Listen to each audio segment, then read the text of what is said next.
The Full Focus Planner has gone through several changes recently, and I want to share them with you. This is what you can expect from this video. I'm walking through the most notable changes from the current version and the previous version, the pros and the cons of using this planner, how I personally use this planner to stay on top of my tasks and goals, and the cost of this planner and my personal opinion on whether or not it's worth it. First off, side by side, not much has changed. But when you open the planner, you can see a change in the paper lining. This is a big change and one I'm pretty disappointed in. I actually bought this planner for the inside paper lining. Previously, the planner was beautifully lined with these gorgeous designs. It was a point of differentiation from other planners, but it's gone from fun to boring, which feels like a step in the wrong direction. The pocket at the back of the planner is still there, and you can insert a little notebook in the slot. This one is a separate accessory from Full Focus, and it's a total of 48 pages. It adds some bulk to the planner, but not much. There is a change in the paper color. Previously, the pages were white, and now they are visibly off-white. This might seem minor, but if you're prone to mistakes and need to white something out, it will definitely stick out. Inside the planner, the annual goal-setting page hasn't changed much, but the goal sheets have changed slightly, where goal progress is called out with percentage completion.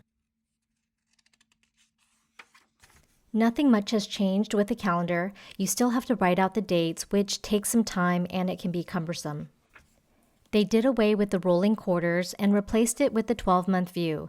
This is a big improvement for me because I like to see the entire year at a glance rather than having to see it split up like it was previously. Also, the rolling quarters required a lot of writing in dates. The daily ritual pages are the same, except for some placement changes for the blocks. The ideal week has stayed the same too, except for spelling out the days of the week. And for the key projects, it is now called Project Tracker and is designed as a project timeline rather than a list. The daily pages have minor changes, and these are the ones that I utilize the most. Instead of 2 slashes for the date, we now have 1, which makes more sense because we don't want to write out the entire year on each page. The daily big 3 is still there, showing the top 3 priorities for the day. One other big change is a placeholder at the bottom of the page for a daily win. This is huge because it makes me think of the successes from the day, no matter how big or small. On each of the daily pages, you'll see a quote, which I really like, and I'm so glad that in the new version they have switched up the quotes because the old ones were getting a little bit boring and repetitive. At the end of the 7 daily pages, you'll see the weekly preview pages. This is where you review the prior week and plan for the week ahead. One change is the daily habit tracker. There's a placeholder for 5 different habits that you can track. Another change comes from this section called Rejuvenation. It's where you identify ways to incorporate self-care into your week. On the following pages, there is a section for each day of the week to plot out important commitments. These 2 pages take up a lot of space for no good reason, and I'm not a fan of writing out my schedule on both the daily pages and then again on the weekly preview, so I'm reserving these pages to use as a gratitude journal instead.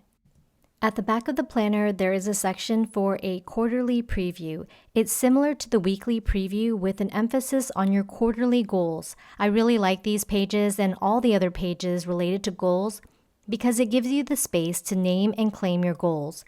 Writing down your goals is so important because you can't reach a missing target. These pages are followed by several pages of notes and an index. Both planners have about 303 numbered pages in total. One of the really big cons for me on this planner is that the gold lettering rubs off over time, which cheapens the look of the planner really quickly. You see the rubbed off gold on the front and also on the spine of the planner. Now on to the cost of the planner. Each planner is priced at nearly $50, but you can get a discount for purchasing an annual subscription and get 15% off. Even with the discount, it costs a lot of money given the fact that I'm not pleased with the design changes, namely removing the pretty paper. Remember, this is a quarterly planner which has 3 entire months of pages. After 2 years of using this planner, I find that there are several wasted pages that I don't actually utilize, and with the design changes, I don't plan on renewing my subscription. While it's a high quality planner and I gave it a real shot with 2 years, I'm looking into digital options with better search functionality. Check out my first impression of the Full Focus Planner here.